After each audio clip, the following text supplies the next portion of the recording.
Hey guys, Rookie Lock here, back once again. I hope everyone's having a great day as always, and today I have a pretty special lock for you guys. Um, you may or not be able to tell that this is a Lockwood V7.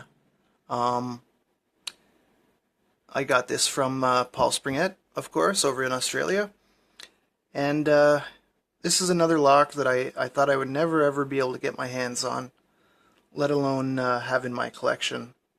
Um, Wish the camera would cooperate a little bit. There we go.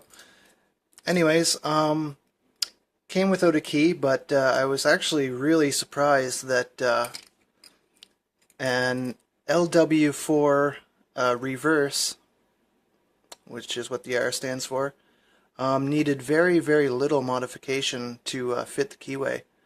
As you can see, all I had to do is cut the top down a little bit and the bottom down, and I just had to file a little bit off of this or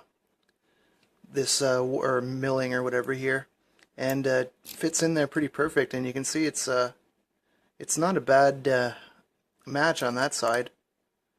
Of course, the real keys for these would you can see right here, it would have a little split to a little V shape to them, because of course I'm sure most of you know that the pins are oriented like this and like this, hence the V7, 7 pins, and they're oriented in a V shape.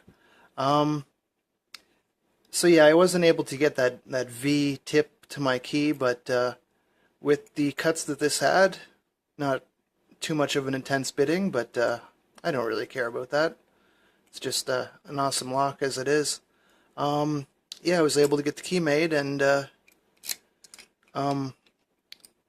have it taken out of its housing there to make this video a bit easier. But it works beautifully. Not the trickiest pick, but it's got some spools in it, and it's a really cool lock. So let's get it picked and see. I'll show you guys. Maybe some of you have never seen the plug and the Bible of a V7.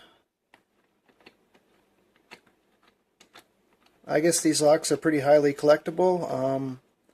Not sure when they stopped making them, but they are definitely vintage.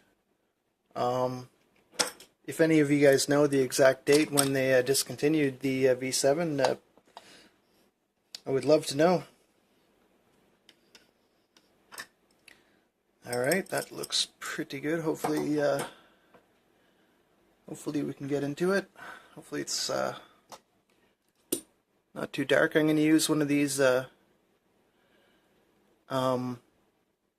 windshield wiper style tension wrench, and this hook here. It's actually one of my favorite profiles, and I've since broke the tip that I had in my brass handle, and having a hard time getting used to different picks, so I'm gonna use this one since I know how it handles. Click off 3, I believe. 2.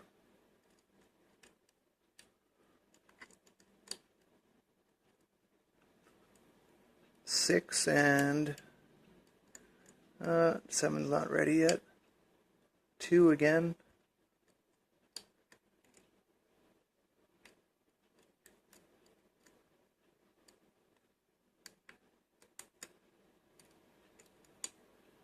Trickiest part is getting a false set in this one. There we got click out of 1, another click out of 2, 3 is loose. 5, not sure.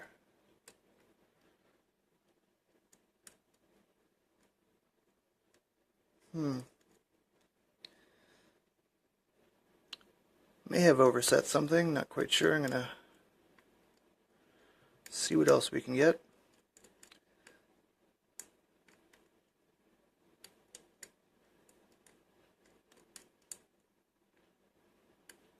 lot of noise, but everything feels either springy or set.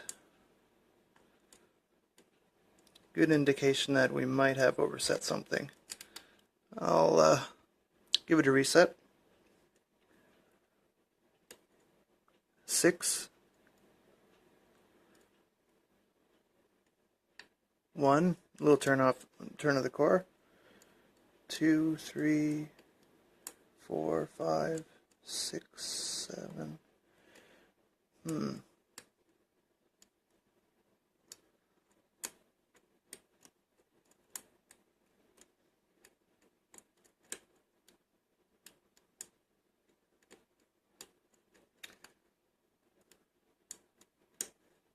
I actually only picked this thing once, and I don't remember it being so hard.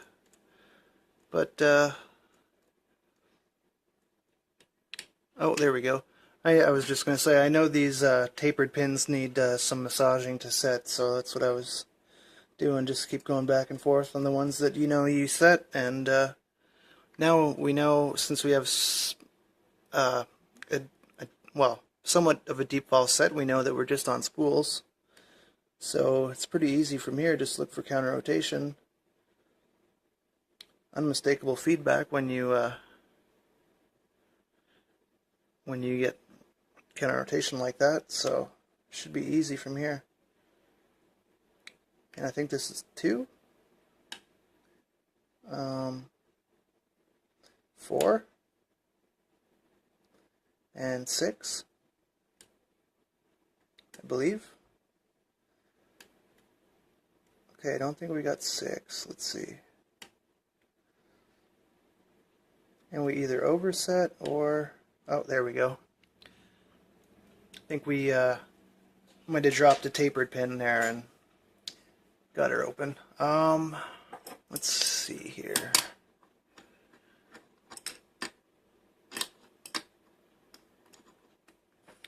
See about getting this thing gutted. And we'll use West Coast pick spinning tray.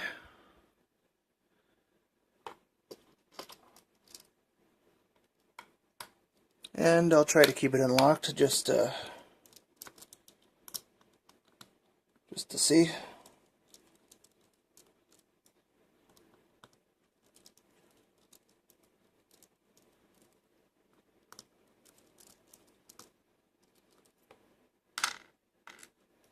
Alright, get a focus. Sorry about that, guys.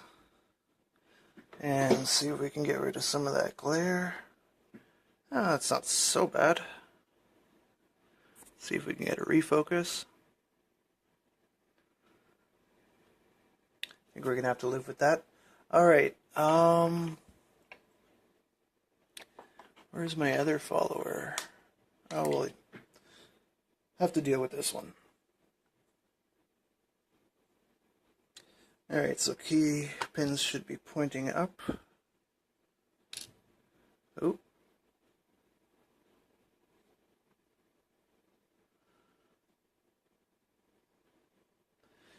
What was that? Oh, that was anti-drill.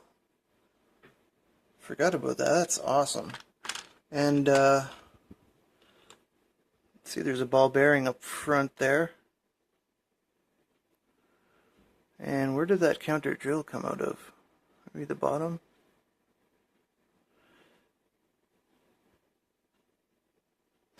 It indeed did.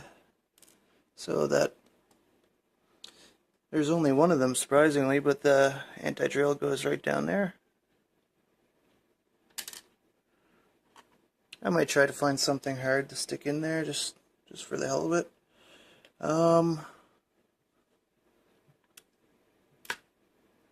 Oh, there's a wafer in one. I don't remember that.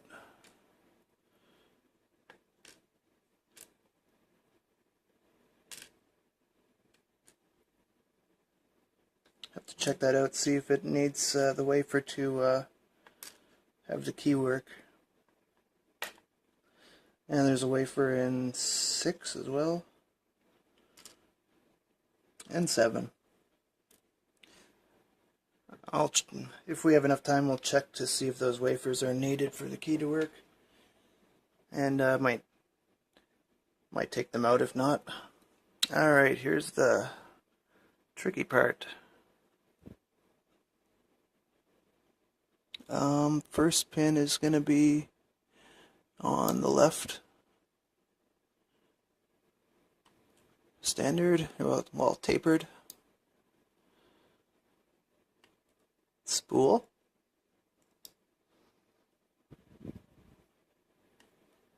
Sorry if you guys can't see in down there.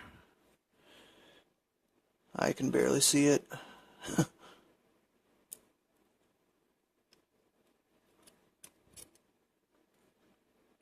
Spring and another spool, I believe.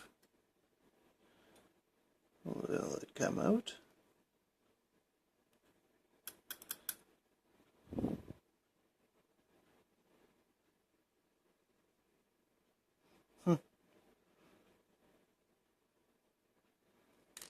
There it is. Alright, number 5. Whoa. Oops, jeez, I'm making a mess out of this one. I don't know where that went.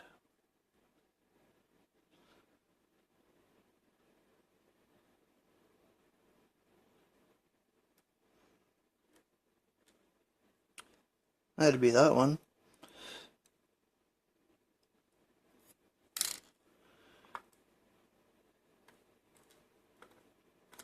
Okay, everything's accounted for. Not the neatest of job, but alright, so first of all, we can see how the pin chambers are awesomely staggered. I find that so cool. It's kind of sad that they're not making this lock anymore. No countermilling or anything special like that. And obviously we'll see the same thing in here.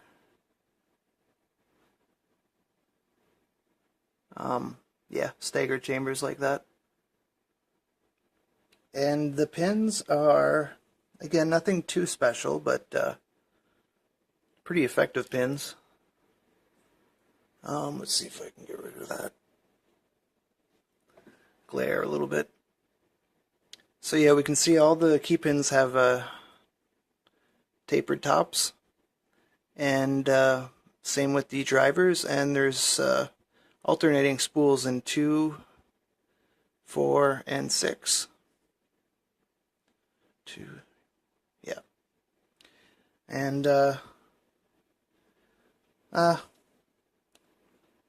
at 13 minutes, but who cares about making it another couple minutes longer? Really curious to see if these wafers are necessary to make the key work.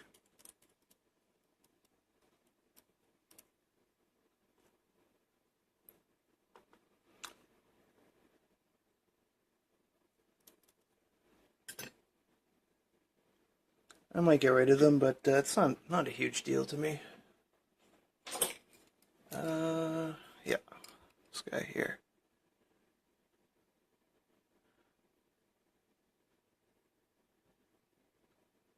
So, sorry about the focus, guys. Looks like we need the wafer in number 6, but it really doesn't look like we need it in number 1 and 7. Yeah, so I'll be getting rid of those 2 wafers. Put it back together like that. And looks fine. If it would focus. Alright guys, sorry, a bit of a long-winded video. If you stuck with me this far, I appreciate it, and